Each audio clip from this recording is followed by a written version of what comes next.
There he is. The puppy. Good boy.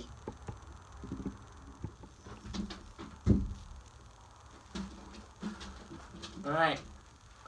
So, hey everybody. Welcome back to the next episode of Restoring an Axe. We left off on using the wire wheel to take the rust off the axes, the axe heads. And so I did all this off camera, but the pole was, this is the pole, this end. The pole was in pretty rough shape. It was there was a bunch of mushrooming on the sides from somebody misusing it and using the back to hit steel wedges or steel anything. So I put it on the grinding wheel for a little bit, took down the mushrooming, took down the pole face a little bit. It's a little more even. That's turning out nice. So it's actually so nice, I think I'm going to keep this one. I think I'm going to have to keep it. So I'm saving that for another day because that's a personal project. But I think what I'm going to do is I'm going to hang the swamping pattern first. And I'm going to show you how I selected an axe handle to hang the swamping pattern, and a little bit how I start that process. Now, one thing I'm excited to try, I've never done it before, but I'm going to do a modified palm swell. So that's the top of the axe handle. That's where the head is going to sit. Okay. This is the palm swell at the very bottom. Now what I'm going to end up doing is taking off these sides, making it flat. Then I'm going to select a very cool wood, like I've got an elm burl over here. Let's see if I can. Right there, that thing. I took it off about 1.5 years ago, and it's just been sitting in my shop drying since then. So I was thinking about taking a chunk off of that and putting it on the palm swell. I think that would be really cool if I were to do a burn on the handle, or just leave it plain and do boiled linseed oil.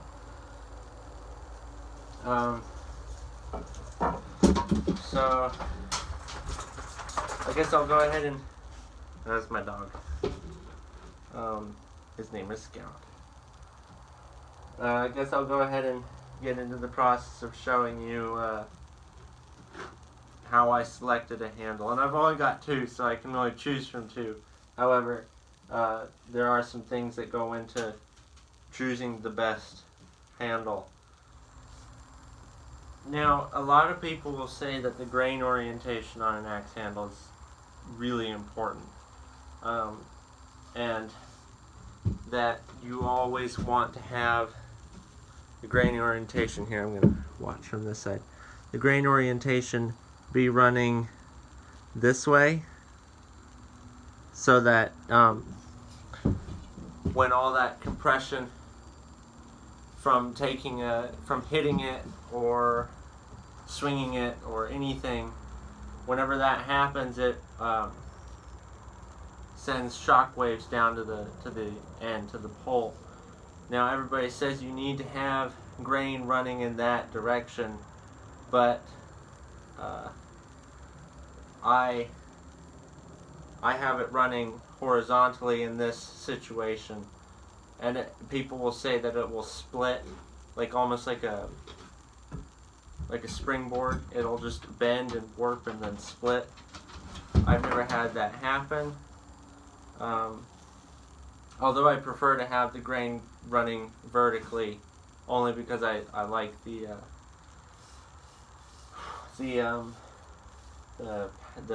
grain pattern on the front here. Another thing I should add, why I selected this handle over this handle, although this one is heavier, it's grain orientation here. Let's see, I'm gonna turn you all this way. Is that anybody? Yeah, that's perfect. Okay, see how the grain is running horizontally here? Now notice in between the lines, those are the rings, by the way, how much spacing there is between those lines. Now I'm going to show you the other handle and tell you why that matters. See? So you can see those. The lines running this way, diagonally, I couldn't remember that word. Those are just saw marks, so ignore those. Trying to get a good light angle so y'all can really see those. But anyway, these tiny lines going up, there we go, that's perfect.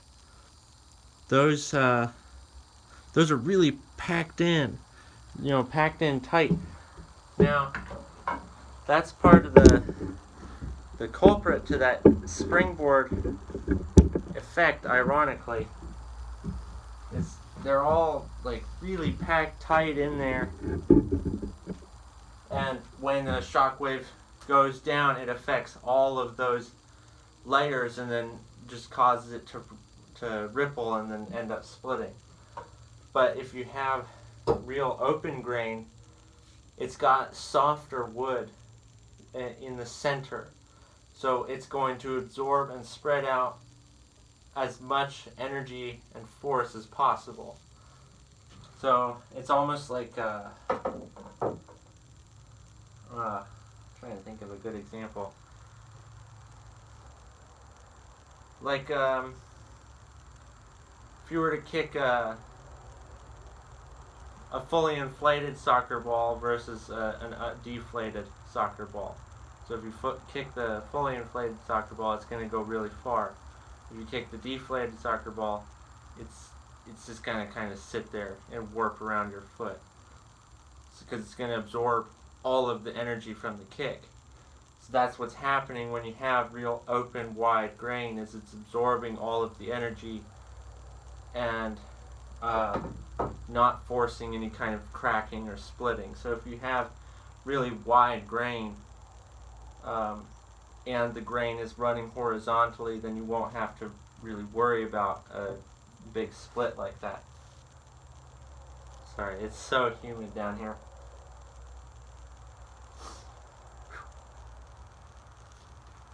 Humid, hot, and sweaty.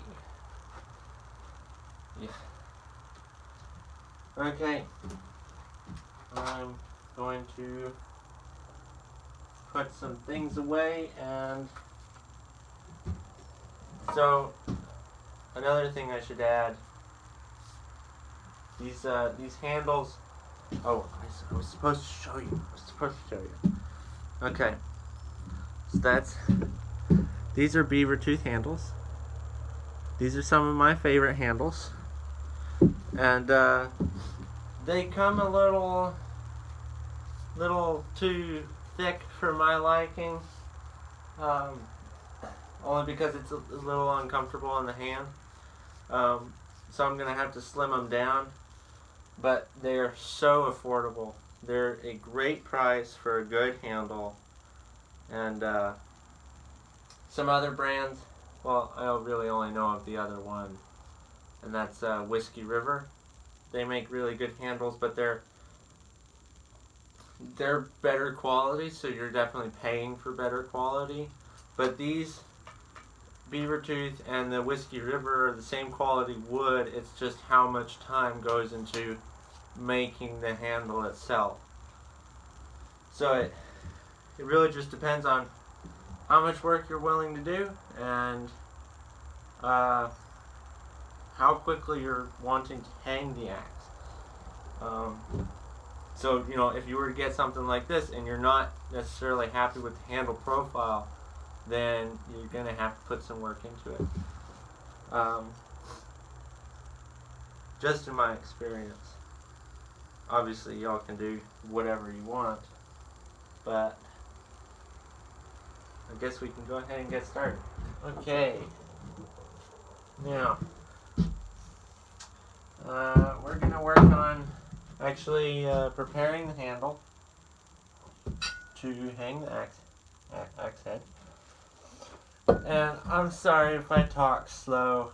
I just form words a little slower, but hopefully I can get the point across and y'all aren't getting too bored.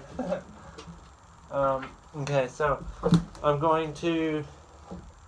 I start out with taking the wax finish that they put on. I start by taking that off. And I just use my spoke shave. I picked this up from a local store called Highland Woodworking in Atlanta. They're the best, man. They're the best. So essentially, I just start shaving down,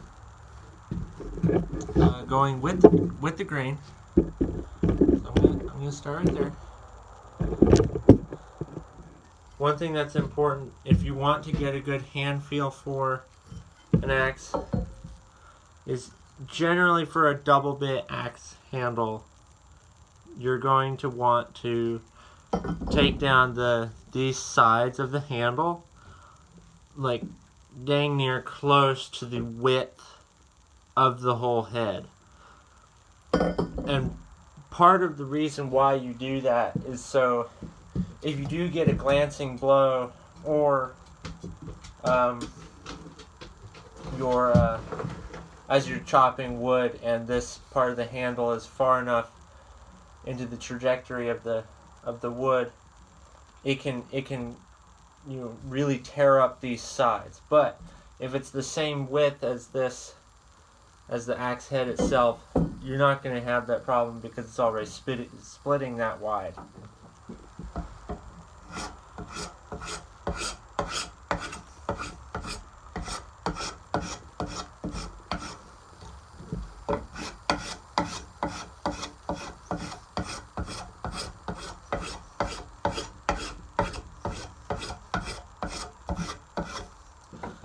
I'm going to move y'all, hopefully, so you can get a bit of a better picture. It's so hard finding the right angle in this tiny shop. Okay, so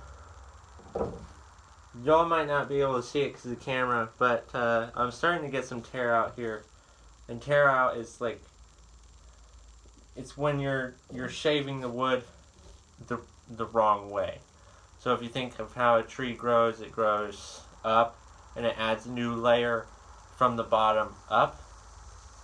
If you're shaving the wood in the wrong directions, that's as if you're cutting down the tree. So you're going to dig into these new layers. But if you're going up the tree, then you're just simply shaving off of layers. So that's one way of thinking about it. It's also like, you're petting the cat backwards. So if you're petting it one way, it's real smooth. If you're petting it the other way, all the hairs raise up. Or a dog, whatever. But one thing I can add is that usually even if you are going in the wrong direction, if there is a slant like there is here, it's going to be in whichever direction the slant is going down, because of that layered effect. So it doesn't matter which direction it's going, it's always going to be down.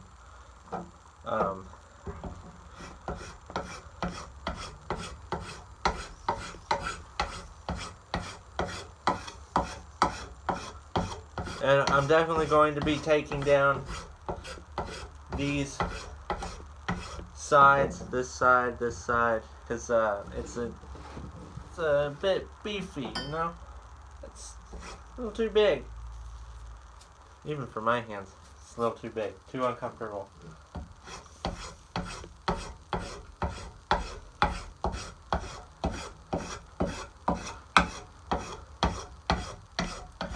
Now I do this as opposed to sanding, pretty much because I'm already going to be doing it with the spoke shape. I'm already taking pieces of the handle off. But if the handle happens to be exactly what you want it to be, then heck, you can just hang it how it is or sand it. I don't sand it too much. I don't like to sand it too much personally because I like to get some purchase on the handle. So it doesn't, you don't get a flying axe. UFA, unidentified flying axe. That was stupid. Alright. So, see, I'm going the wrong direction here. But see, I'm not on that swell here. This is the top of the axe, so it also has a swell coming up to the axe head. Just checking y'all can see that. Yes, you can. But there's no downhill on these two sides right here. So that's gonna be determined by which way the grain is running. So the grain is running up towards me instead of down towards the end of the handle. So I'm going to be going up like this.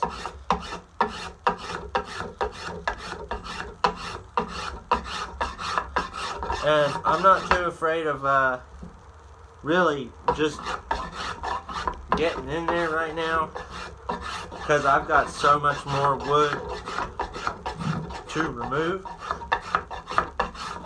that this tiny little layer that I'm taking off is like nothing.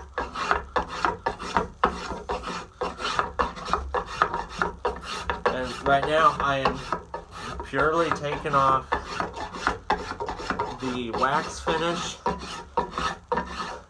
so I can feel what the handle feels like, feel what it needs. Flip on to the other side. I'll go ahead and do this one.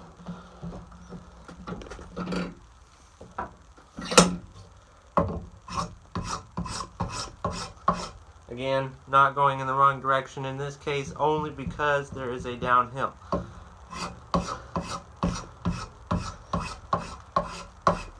Now, sometimes, I don't know enough about wood structure as to why this happens, but let's take it out of the vise here so y'all can hopefully see.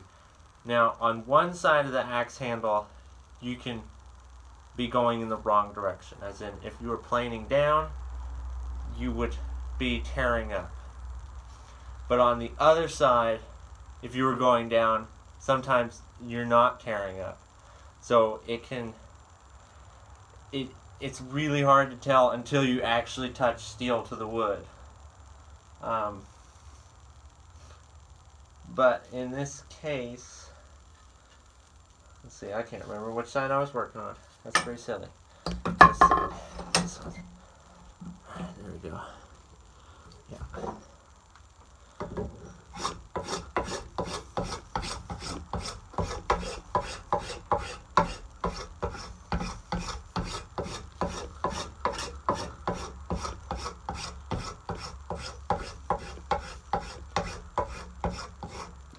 Now, most of the axes that you're going to be seeing me hang in the future are going to be up for auction on eBay. just because I think it would be fun to do. Now some of them I'm gonna have to keep, like this one. That one's gonna have to stay. Now I'm gonna go. Let me show you my personal axe that I have now.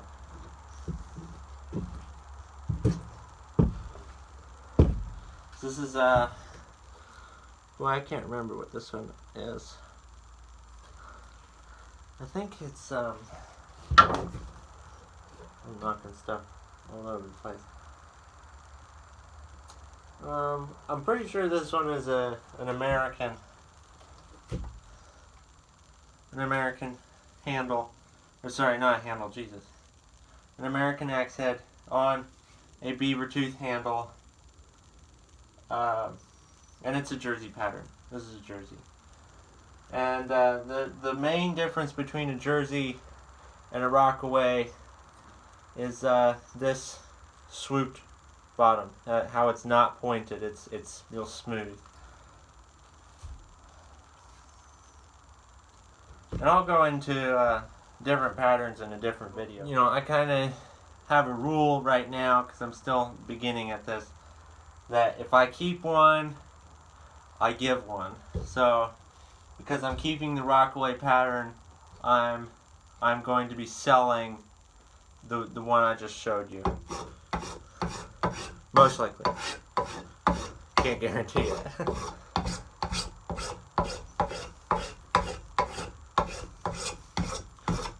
Now, I've been going pretty heavy on this side, so I'm just going to check that for square. See if both sides are squared. They are not. This side is a little fatter, which is alright. I'm just going to end up taking that down, because I want it to be real narrow through here. And actually, because of the sole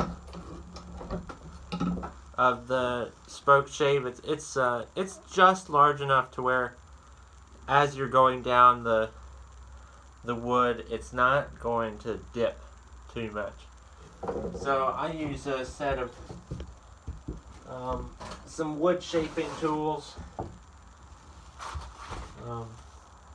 Granted, they're not exactly what you call like primitive, but they are vintage. It's what is it? It's a Craftsman wood sculpting kit. I found it in a box. I've got a bunch of these tools here. And it came in a box set. Found it at a Goodwill, and it was made sometime in the 70s. Now I mostly use this one because it really, just really chews at the wood. Which, if you're just trying to like really take the wood down, then this is going to be the best tool for it. If you're looking to start getting it to a more finishing quality, you're going to want to move to a rasp, two-sided rasp, and this is a 4-in-1 rasp. So you've got, this is definitely more aggressive than compared to this one. Less aggressive, like almost super fine. And then from this one, you can go straight to sandpaper, and that works great. I'm hoping y'all just saw that. These are nice because if you've got a dip or something that you're trying to hollow out, it's got a curved side and a flat side. So those are definitely very handy. Now I'm just gonna go ahead and take all the wax finish off this, and I'm just gonna do a time lapse, and then once I get to the palm swell, I'll show y'all what I'm doing.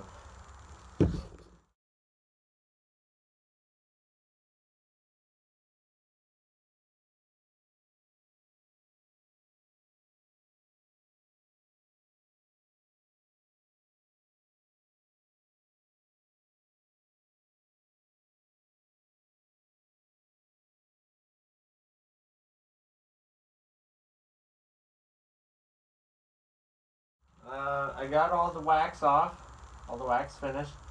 I left it down here on the palm swell because I'm going to be modifying that.